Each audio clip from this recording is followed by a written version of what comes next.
Hello friends, welcome back to my channel. நீங்கள் இப்போது இந்த நிலைமையில் இருக்கீங்களா? ஓஎம்ஆர் பக்கத்துலேயே லேண்ட் வாங்கணும், ஆனால் பட்ஜெட் வெறும் 28 லட்சம் தான் இருக்குது. டவுன் பேமெண்ட் 5லேருந்து ஒரு 6 லட்சம் தான் இருக்குன்னா, அப்போது இந்த வீடியோ இருக்க லேஅவுட்டில் உங்களால் ஒரு லேண்ட் பர்ச்சேஸ் பண்ணிட முடியும். ஏன்னா நம்ம என்ஆர்ஐ ப்ராப்பர்ட்டிஸ் லான்ச் பண்ணியிருக்க இந்த அசோக் நகர் லேஅவுட் நம்ம ஓஎம்ஆர் ரோட்டில் இருந்து ஜஸ்ட் ஒரு 2 கிலோமீட்டர் டிஸ்டன்ஸில் தான் அமைஞ்சிருக்கு. இதுக்கு வழி பார்த்தீங்கன்னா உங்களுக்கு புதுப்பாக்கம் ரஜினி தோட்டம் வழியாகவும் வரலாம், இல்லை கேளாம்பாக்கம் மார்க்கெட் ரோடு வழியாகவும் வரலாம். இது இருக்க லொக்கேஷன் பார்த்தீங்கன்னா உங்களுக்கு தையூர் ஏரியா வரும். நம்ம சைட்டில் 780 ஸ்கொயர் ஃபீட்டில் இருந்து அப் டு 1800 ஸ்கொயர் ஃபீட் வரையும் உங்களுக்கு பிளாட் ரேஞ்சஸ் அவைலபிலிட்டி இருக்குது.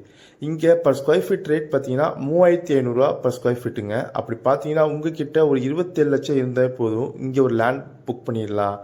பேங்க் லோன் அப் டு 80% பண்ணி தந்துட்டு இருக்கோம். உங்ககிட்ட டவுன் பேமெண்ட்டாக 5 லட்சம் இருந்தால் போதுங்க, இங்கே லேண்ட் தாராளமாக புக் பண்ணிடலாம். இது ஒரு டிடிசிபி அண்ட் அப்ரூவல் லேஅவுட்டுங்க. உங்களுக்கு சுற்றிலும் ரெசிடென்ஸ்க்கு